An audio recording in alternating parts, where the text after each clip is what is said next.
दोस्तों पेश है आज राज कॉमिक्स के खूनी खिलौने। ये इसका कवर चित्र है।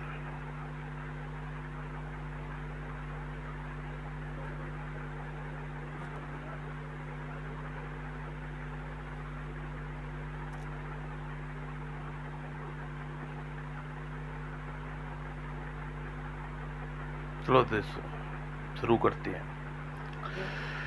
कर्नल श्याम सिंह अपनी योग्यता और कर्तव्यनिष्ठता एवं देशभक्ति के लिए पूरे रक्षा विभाग में प्रसिद्ध थे। आज प्रातः ही कर्नल के ऑफिस जाने के लिए तैयार होकर घर से बाहर जाने वाले थे कि अचानक ही फोन की घंटी गनगना उठी। किसका फोन हो सकता है इस समय? कर्नल ने आगे बढ़कर फोन उठाया। Hello colonel Shyam Singh speaking. Oh अच्छा हुआ कर्नल हुआ आप तुम फोन पर मिल गए। मुझे तुमसे एक बहुत ज़रूरी तुम्हें ही फायदे का सौदा करना है। क्या मतलब? कैसा सौदा? कौन हो तुम?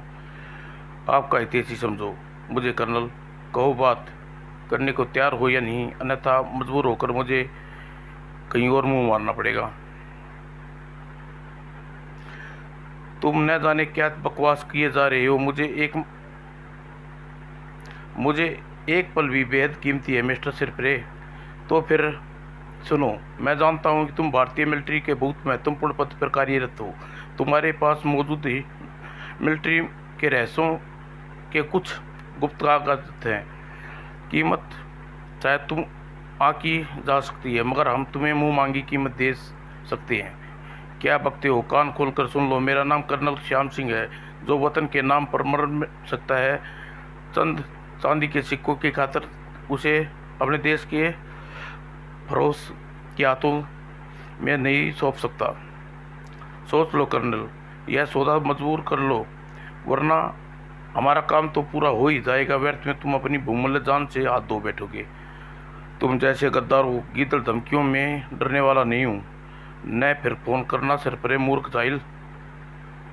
ओह काफ़ी समय हो गया, मुझे सिर्फ दी हेडक्वार्टर एक गुप्त मीटिंग में पहुंचना है। अभी कर्नल श्याम सिंह घर से थोड़ी दूर चले थे तभी सुनो गोरखा, मुझे कर्नल साहब के पास पहुंचा देना। उससे कहना उसके मित्र विनोद ने भिजवाया है। जी साहब। गोरखा, इस पैकेट में क्या है? गुलाम, मालूम नहीं मेम साहब, कर्नल साहब के दोस्त विनोद शाह ने तोहफा भिजवाया है। इसे भीतर चल कर खोल के देखना होगा। भीतर? अरे यह एक खिलौना है। किस काम का है? बड़े अजीब सन की किस्म के दोस्त हैं इनके। मुझे क्या, खिलौना मेज पर ही सजा देती हूँ। आज मीटिंग काफ़ी महत्वपूर्ण थी, वह बहुत अधिक थका देने वाली। मैं आराम करना चाहता हूँ प्रिय। अच्छा पहले मैं मुन्नी के कमरे में जा रही हूँ। इन महत्वपूर्ण कागजों को अलमारी में सावधानी से पूरक रखता देता हूँ। कल पूरी रिपोर्ट गृह मंत्रालय को सौंप दूंगा। उबासी। लेकिन अचानक कर्नल के मुंह से दर्द भरी सरकारी फूटी आह, और दूसरे ही पल कर्नल फर्श पर गिरकर पड़े और छटपटाए और फिर शांत हो गई। अगले दिन समाचार पत्रों में आज की ताज़ा खबर, श्याम सिंह रहस्यमयी हत्या। आज की ताज़ा खबर, खबर राजनगर के कुख्यात जासूस मिथुन ने पढ़ी। क्या कर्नल साहब? श्याम सिंह की हत्या रहस्यमय ढंग से न जाने किस सिरपरे ने किया होगा। यह सब मुझे पता लगाना होगा। इस केस का खौफनाक तेरे को छोड़ूंगा नहीं। तत्पश्चात जब मिथुन कर्नल के बंगले में पहुंचा तो वहां पहले इंस्पेक्टर तिवारी मौजूद था। लाश का मुआयना कर रहे थे। आओ मिथुन, मुझे मालूम था यह खबर सुनकर तुम यहाँ जरूर आओगे। मामला कर्नल जैसी महान हस्ती का है इंस्पेक्टर, मुझे तो अवश्य आना पड़ा लगा। तुम्हारा अनुमान फिलहाल ठीक है। शायद बहुत तेज जहर, किसी ख्याल से सोडियम साइनाइड दिया गया है। मगर यह लाश नीली क्यों है इंस्पेक्टर? इस किस्म का जहर शहर में किसी एक व्यक्ति के पास उपलब्ध हो सकता है, वह डॉक्टर स्टीफन। अरे तुम कहाँ चले मिथुन? तुम इधर कार संभालो, मैं डॉक्टर साहब से मिलने जा रहा हूँ। जबकि दूसरी ओर कोसों किलोमीटर दूर देखो बब्बन, मिथुन स्टीफन के घर की ओर जा रहा है। उसे रास्ते में उलझना तुम्हारा काम है। तब तक हमारे आदमी समझ गए ना बब्बन? ओके किंग, आप फिक्र ना करो। पर ध्यान रहे, मिथुन के हाथ में पड़ने का मतलब मौत के जबड़े में फंसना है। मैं ध्यान रखूंगा किंग। उधर मिथुन अपनी मोटरसाइकिल पर स्टीफन के घर की ओर उड़ चला। डॉक्टर स्टीफन से कोई न कोई सूत्र जरूर मिलने की आशा है। तभी कहो बच्चे किधर जा रहे थे? हमसे वेट किए बिना आज हवा भी इधर से नहीं गुजर सकती, इजाज़त नहीं है, खतरा हो तुम। और अचानक बब्बन ने फायर कर दिया। उफ, बाल बाल बचा। मिथुन ने एकदम से बेहद फुर्ती के साथ अपनी मोटरसाइकिल झुकाई दी और अगले क्षण उसने फैसला कर लिया, इनसे निपटना होगा। आने वाले अवकाश ही क्यों मुझे टक्कर लेना चाहते हैं। दूसरे ही पल उसने गियर बदला और मोटरसाइकिल की रेस दी और मोटरसाइकिल आंधी की तरह गुंडों पर दौड़ी धड़ाधड़। और यह दृश्य देखकर बब्बन की आंखों में लहू उतर आया। उसने फिर मिथुन पर निशाना लिया और फायर झोंक दिया। अब तुम्हारी लाश ही गिरेगी। परंतु मिथुन भी समाप्त करना हंसी खेलना था। और अचानक दाएं तत्पता तेजी बिजली का बेटा बनकर उठ टूटा। यह चकु मजा फौलादी गुस्से का आह उड़। अभी तुम भी, हा जल्दी करो, मुझे सिर्फ दी कहीं पहुंचना है। उप आ धड़ धड़। तुमने मुझे ऊपर की टिकट थामना कोई कसर नहीं छोड़ी थी। अब तुम्हारे साथ रियायत कैसे बरतता जनरल असली मिथुन ब्रांड। और कुछ ही देर में रुको रुको, अभी दूसरा हाथ का स्वाद भी चखते जाओ। भागो भागो। और डॉक्टर स्टीफन से मिलने की जल्दी ना होती तो इन्हें मैं एक भी को भी न जाने देता। मोटरसाइकिल द्वारा एक बार फिर डॉक्टर स्टीफन के घर की ओर चल पड़ा। उधर डॉक्टर स्टीफन के बंगले में पहुंचकर मित्तू का माथा ठनका। ओह, बंगले के सामने यह भीड़ कैसी? कहीं दुर्घटना तो नहीं घट गई? उप। और भीड़ को चीरता हुआ मिथुन जब डॉक्टर स्टीफन के यहाँ पहुंचा, ओह माय गॉड, स्टीफन भी कत्ल कर दिया गया। ओ सुनो, क्या नाम है तुम्हारा? मंगुआ साहब। डॉक्टर स्टीफन का नौकर मालूम, नौकर हूँ साहब। कत्ल का पता कैसे था तुम्हें? डॉक्टर साहब की बेड टी पीने की आदत है। जब मैं उसे चाय लेकर उसके कमरे में पहुंचा तो खून खून। उफ, लाश नीली पड़ चुकी है। कर्नल की लाश भी, मतलब डॉक्टर स्टीफन के हत्यारे थे। खुद को पर्दे के पीछे रखने के उद्देश्य से कातिल ने इसका कत्ल भी उसी किस्म के हथियार से कर दिया। इसका मतलब दोनों हत्यारे एक ही व्यक्ति हैं। अगर और हाँ, इन दोनों रास्ते पर किया गया हमला भी इन्हीं गुत्थी को संबोधित है। अगर हत्यारे मुझे उलझा कर नया अपना काम न करना चाहते थे। सूचना पाकर इंस्पेक्टर तिवारी भी वहां पहुंचे और पंचनामा तैयार करने लगे। हवलदार, लाश के पोस्टमार्टम के लिए एम्बुलेंस में भिजवाने की व्यवस्था करो। Yes sir. अन्य कोई सबूत हासिल न हुआ। अब तो शायद पोस्टमार्टम के पश्चात इनकी मृत्यु का ठीक कारण पता चले। आप ठीक कहते हैं इंस्पेक्टर, तब तक मैं इंतजार करना होगा। तुरंत हत्यारे गिद्ध की दृष्टि एम्बुलेंस पर लगी हुई थी जिस पर समय अस्पताल के लिए रवाना हुई। Hello Kadir, reporting. Ambulance 3 minute में सेंचुरी पहाड़ी के नीचे से मोड़ जाएगी। और उधर पहाड़ी मोड़ पर इंस्पेक्टर, एम्बुलेंस पहुंच रही है। गोला भर लो, आने दो पास, मैं बिल्कुल तैयार हूँ। और फायर धड़ाम धड़ाम धड़। और दृश्य वास्तव में भयानक था। काम हो गया, भागो। और इधर मिथुन स्टेशन पहुंच चुके थे। मिथुन, तुम्हारे विचार से कत्ल क्यों किए गए हैं? मिथुन को कारण पता चल जाए तो हत्यारे के चेहरे का नकाब उतार दे। और सर, क्या हुआ हवलदार? सर, एम्बुलेंस में डॉक्टर स्टीफन की लाश अस्पताल जा रही थी कि ब्लास्ट कर दिया गया और सेलुलर मोड पर उड़ गया। ओ क्या, ओ नो। अब क्या होगा मिथुन? शायद हम डॉक्टर स्टीफन के पोस्टमार्टम की कोई मालूम न पड़ने वाली हो, इसलिए तो मैं आप उसकी लाश को बम से उड़ा दिया गया। एक रास्ता भी है मेरे पास, है मब्बन। आप फिक्र न करें इंस्पेक्टर, मैं उन हत्यारे को छोड़ूंगा नहीं। उधर वीरू के अड्डे पर, वाह उस्ताद, तुमने काम ढंग से हो गया। आज किंग ज़रूर इनाम देगा, लेकिन उस मिथुन के बच्चे ने हमें पहचान लिया, उसे बच कर रहना। डॉक्टर स्टीफन की हत्या हमारा हाथ है, यह सोच भी न पाएगा। निश्चित ही रहो पवन। तभी विद्युत की ओह, तुम? बंदे को मिथुन कहते हैं प्यारे, फिल्म वाला नहीं मिथुन। तुम जैसे जालिमों का कट्टर दुश्मन मिथुन कहते हैं मुझे। अचानक ही वह सक्रिय उठा और क्लब में गुंडे बदमाशों की पिटाई मिथुन कर रहा था। पकड़ लो इसे कुत्ते, खत्म कर दो। कई बदमाश एक साथ आगे बढ़े और मगर उसका क्या डिश डिश डिश। कुछ ही देर में पूरा क्लब खाली हो चुका था और समय क्लब में मौजूद थे। अरे बबन, अब तो शराफत से अपने किंग का पता बता दो और इशारे पर मेरा रास्ता रोकने की हिम्मत की थी। प्रणाम डॉक्टर स्टीफन की हत्या। ओह तुम, मुझे मालूम नहीं। हाँ, इतनी आसानी से नहीं मरने वाला बबन, जल्दी बोल वरना तेरा सिर का पपेला खरबूजा बना दूंगा। बोल। धड़ाम धड़ाम। ओह बाल बाल बचाओ। फायर करने वाला पश्चात बदमाश वहां रकम नहीं चाहता था। ओह उसे पकड़ना होगा और जल्दी करो। उफ, भाग निकला। भाग कर बबन की खबर लूं। लेकिन तब तक बबन ऊपर की टिकट न था। यह देख मिथुन का खून खोल उठा। तुम 7 पर्दों के पीछे क्यों न छिप जाओ, किंग मिथुन तुझे ढूंढ लेगा। और उसी शाम जब मिथुन घर पहुंचा, आज का दिन बहुत अशुभ था। हत्यारे कोई सूत्र हाथ न लगा। खैर कोई बात नहीं। और साहब खाना? नहीं बाबा, मैं थक गया हूँ, आज नींद गहरी आएगी, तुम सो जाओ बाबा। एक आंख मिथुन बुरी तरह उछल पड़ा। ओह यह खिलौना कौन रख गया? बाबा से पूछना होगा। बाबा आया मालिकी।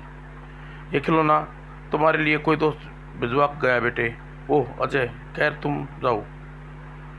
ऐसा ही खिलौना मैंने सर्वप्रथम कर्नल साहब के डॉक्टर स्टीफन के यहाँ देख चुका हूँ। दोनों ये दुनिया में जीवित नहीं है और यह भी खिलौना मेरे घर पर, आखिर क्या चक्कर है? अरे हाँ हाँ, यही ऐसा ही हुआ होगा। यह खिलौना पहली है, रहस्य क्यों ना समझ लिया जाए। आज रात मुझे सावधान रहना होगा। और आधी रात के समय बीत गया। अब मेरा सिर दर्द करने लगा है। अभी तक खिलौने में कोई हरकत नहीं हुई है। मेरा भ्रम तो नहीं, कहीं यह सचमुच अजय तो नहीं दे गया? लेकिन उसका सोचना गलत नहीं था। आधी रात को तुरंत बाद अचानक मन में उसका मन खौफ उठा। ओह यह खिलौना चमत्कारी ढंग से हिल रहा है। अरे यह चलने लगा, कमाल है। और यह खुद वो मेरी तरफ बढ़ रहा है। दाईं तरफ पोते खिलौने के दोनों हाथ हथेलियां सीधी हुई। लेकिन इसी के साथ मिथुन अपनी जगह छोड़ दी पड़ी। अगले पल दूसरी तरफ सोफे पर गिरने के पश्चात ही वह संभला और खूनी खिलौने ने अंगुलियां फिर हरकत में आई। और तुरंत ही खतरा टला नहीं था। उफ, यह खिलौना वास्तव में खतरनाक है। अब मुझे इससे निपटना होगा। और पलक झपकते ही विद्युत की मल्लू उसने बंदूक से फार जोक दिया। डनो। और उसके बाद मिथुन सावधानी पूर्वक उस खिलौने की जांच करने लगा। उफ, ये इसके भीतर तो पूरी मशीन है। उफ, मुंह लगा है, माइक्रोफोन लगी, आंखों में कैमरे, जरूर यह रिमोट कंट्रोल द्वारा चलता है, वो संचालित किया जाता है। अब इसका यह बेकार हो चुका है। यह रही जहरीली और आल्पिने जिसका शिकार डॉक्टर कर्नल के पश्चात मैं स्वयं होने से बच गया। वास्तव में इसका निर्माता की तारीफ करनी होगी। पूरा दिमाग सद्भावना कार्य में लगा होता है। इसका मतलब यह है कि वह अपराध खतरनाक होने के साथ साथ वैज्ञानिक दिमाग भी रखता है। अब मुझे किंग का पता लगाना मेरे लिए बहुत ही आवश्यक हो गया है। और उधर हा जासूस मिथुन, इस बार तू भाग्य से बच गया, लेकिन मेरा भेद खोलने से पहले ही तुझे भगवान के पास भेज दिया जाएगा। हाँ, उसी रात। काम सावधानी से होना चाहिए। अगर ना करो, आओ मेरे साथ। और सी और तड़ाक, आओ मेरे गैरेज में आओ। और मोटरसाइकिल जल्दी करो, जल्दी। चौकीदार खतरा सिर पर है, बकवास बंद करो। और कोई मशीन नहीं हूँ। एक काम हो गया पूरा, जल्दी करो। और मोटरसाइकिल स्टार्ट होने में 5 मिनट में बम फट जाएगा। अब फुटो इधर से। और सुबह कल रात घटना किसी इंस्पेक्टर तिवारी को पता नहीं होगी। ठहरो, कौन हो तुम और चौकीदार कहो, क्या कहना है? मुझे मालूम है कल रात हमला किया और पता नहीं कौन था वो। क्या कहीं किंग के आदमी तो नहीं थे? वही होंगे, मैं देखना था, चिंता मत करो। हो सकता है वह हमला करने चाहती हों, फिर क्या किया क्यों नहीं? मौत धीरे धीरे उसकी ओर बढ़ रही थी और तभी ओह पकड़ो मारो, मेरा हाल लूट के भाग गया, पहले तुझसे निपट लूँ। और बदमाश मिथुन की मोटरसाइकिल से उतरकर उसके पीछे भागा। बदमाश ठहर जा, रुक जा। और कुछ ही देर में मैंने दबोच लिया, लौटा उसका, वरना मार मार के तेरा गोल बगाड़ दूंगा। मुझे हार देता हूँ, मुझे माफ कर दो। और तभी एक जबरदस्त धमाका हुआ। वो मेरी मोटरसाइकिल चार्जेबल टाइम बम था। धमाके का फायदा वो बदमाश भाग गया ने आज आपको बचा लिया, वरना आप मोटरसाइकिल के साथ ही ईश्वर ने मेरा बहुत मदद के साथ ही, इसलिए मैडम आपको सच्चाई के पथ पर हूँ।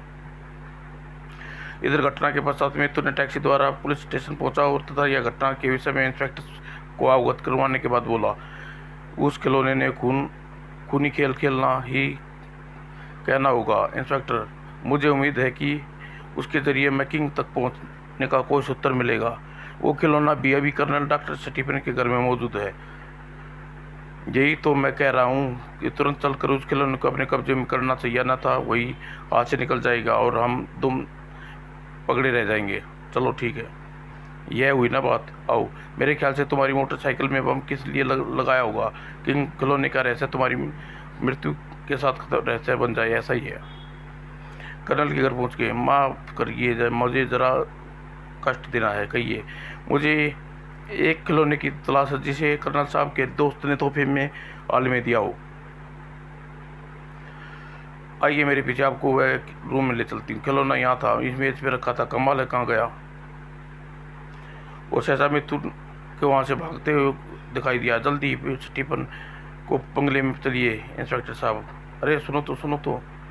दूसरे क्षण मिथुन जीप को आंधी तूफान की तरह उड़ाई ले जा रहा था। अरे संभल कर मिथुन, डॉक्टर स्टीफन का घर आ रहे हैं, अभी नहीं। अरे फिक्र मत करो, इंस्पेक्टर किंग को बहुत चिंता है मुझे, आप मरने नहीं वाले। और 5 मिनटों में पश्चात मिथुन डॉक्टर स्टीफन के बंगले पर रोके। यह क्या? स्टीफन का बंगला अभी दूर है भाई, पहले नीचे उतरो, फिर बताता हूँ मैंने जीप कहाँ क्यों रोकी है। इधर रुकने के निर्देश देकर बताओ। हमें हो सकता है उस खिलौने को अपराधी वहाँ से गायब न कर सका हो और हमें अपना जाल फैला देना चाहिए और यहीं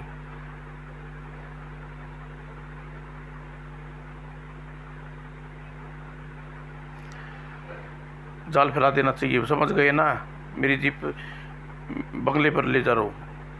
हत्यारे किसी ने भी कदम नहीं रखना चाहते हुए तो अपना खामोश नहीं बैठेंगे, बंगले पर आ चुका है। ओह! और सतर्क निगाहों से आसपास का मुआयना किया और दोनों भीतर पहुंचे। डॉक्टर स्टीफन का छोटा सगा भाई प्रोफेसर गिलक्वॉल्ड भाई की मौत की बात सूचना मिलने के बाद मैं यहाँ आया हूँ। कहिए, कातिलों का कुछ पता चला? इंस्पेक्टर, उसी सिलसिले में हम यहाँ आए हैं। डॉक्टर स्टीफन, ये मिथुन है। मुलाकात का काम के बाद पहले यह बात काम है कि जिसके लिए हम यहाँ आए हैं।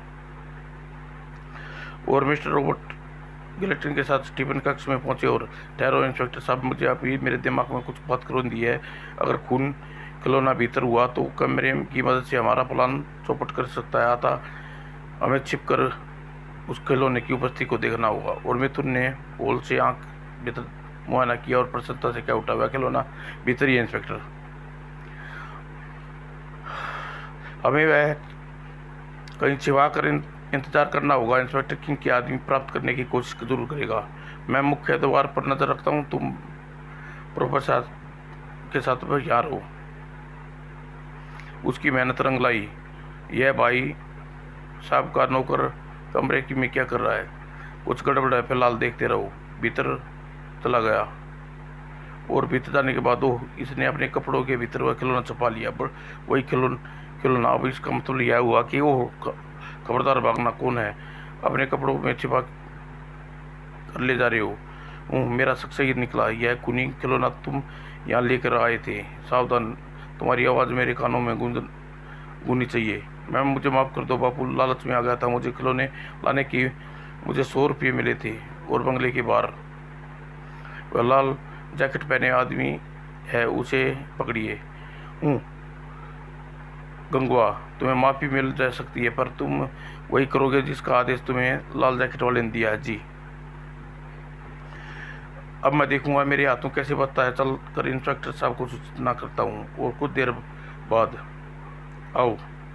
इंस्पेक्टर साहब के निकट पहुंचा और पूरी स्थिति समझाने के बाद इंस्पेक्टर साहब मेरे पीछे जाऊंगा। तुम सुबह पुलिस स्टेशन में मेरे संदेश का इंतजार करना हो के, लेकिन तुम अकेले मेरी पकड़ ना करो। कोई बात नहीं भाई। और बाहर निकल गया। वह अपना काम निपटा दिया। शुक्रिया यार खिलौना, सब ठीक होगा समझो। और खिलौना प्राप्त करके लाल जैकेट वाला आगे बढ़ा। टैक्सी और मिथुन पीछे पीछे रवाना हो गया। आगे वाली टैक्सी का पीछा करना है, जल्दी सावधानी पूर्वक। जी साहब। और विभिन्न रास्तों से गुजरते हुए टैक्सी वीरान जंगा पर स्थित इमारत के सामने पहुंची और रुक गई। शायद यही इमारत में किंग का निवास हो। इंस्पेक्टर को सूचना देने के बाद जांच जल्दी करनी चाहिए। तुम यहीं रुकना कुछ देर। अच्छा साहब। और चार दीवारी फांद कर भीतर गया कि हैंड्स अप मिस्टर मिथुन, अगर देर मेरे पीछे लगे थे, अब यहाँ से जिंदा नहीं बच जाएगी। ओह, इसे किंग के पास ले चलो। और फिर वह घुमावदार रास्तों से आगे बढ़े। वह किंग के सामने पहुंचे। आओ मिथुन, बहुत दिनों से तुम्हारे मिलने की बेताब था। आओ, आज तुम्हारी हसरत पूरी होगी। आज मेरी हसरत भी पूरी होगी। और किंग, तुझे बड़े घर से बचाने का ख्वाब अब तुझे देख रही हो। हाँ, ख्वाब तो पूरा नहीं होगा। उसके लिए पहले तुम्हें भयानक मौत दी जाएगी। अगर तुम्हारी कोई अंतिम इच्छा हो तो बयान कर दो, आज उसे पूर्ण कर दूंगा। ओह, अगर तुम्हारी यही फैसला तो तुम्हारी सलोनी सूरत देखना चाहता हूँ, तरस रहा हूँ। इच्छा पूर्ण हो। चालाक आदमी है, हमारी यह इच्छा अवश्य पूर्ण करूँगा। इसी के साथ किंग ने ताली बजाई और साथियों को बाहर जाते ही किंग ने नकाब हटा दिया। उसकी सूरत देख के बुरी तरह चौंका। तुम डेल्फिन, तुम मर चुके हो। हाँ, दुनिया के लिए, ताकि कोई मुझ पर शक न करे सके। जिस लाश को बम से उड़ाया गया हुआ है, मेरा एक मेकअप में मेरा ये एक साथी था जिसे मैंने अपने घर पर उस खिलौने के हाथे ख़त्म करवाया। वो खूनी खिलौने भी तुम्हारी ईजाद किए हैं। हाँ कर्नल, मेरी बात नहीं मानी। मैंने उसे सर्वप्रथम खिलौने के रूप में उसे ही दिखाया। खेलने में बेटा ऑटोमेटिक कमरे से उसे दोनों कागज़ों को माइक्रोफिल्म भी हमारे पास भेज दी थी। उस जगह को लेकर अब तुम पर शक कर बैठा आता मुझे स्वयं भी। तभी किंग, गजब हो गया, पुलिस अड्डे को घेर लिया। क्या पुलिस? यह तुम्हारी ही चाल होगी। तुम जीवित नहीं छोड़ूंगा कमीने। और जैसे ही डॉक्टर मिथुन पर फायर किया, उछलकर वो बदमाश की डाल बना लिया। और इस बार जैसे किंग ने फायर किया, गोली उसी साथी की सीने में जा घुसी। और मिथुन लाश को वहीं पटक कर उसके पीछे ठहरा। मिथुन, कुछ कहने से पहले समय नहीं है। इंस्पेक्टर किंग फरार हो रहा है। आओ मेरे साथ, आओ चलो। और द्वार पर गैलरी पर खुलाओ, जिसके पीछे खुले मैदान में पहुंचे। और वहाँ दृश्य देखकर मिथुन का खून खुल उठा। ओह, तुम आसानी से बचकर नहीं जा सकते डॉक्टर स्टीफन।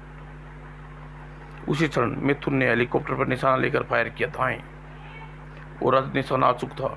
लो, हेलीकॉप्टर देश का एक और गद्दार अशिष्ट तो मिट गया और हवा टुकड़े में होकर बिखर गया। क्या हुआ? डॉक्टर स्टीफन था। और मिथुन ने उसे पूरी कहानी सुनाई।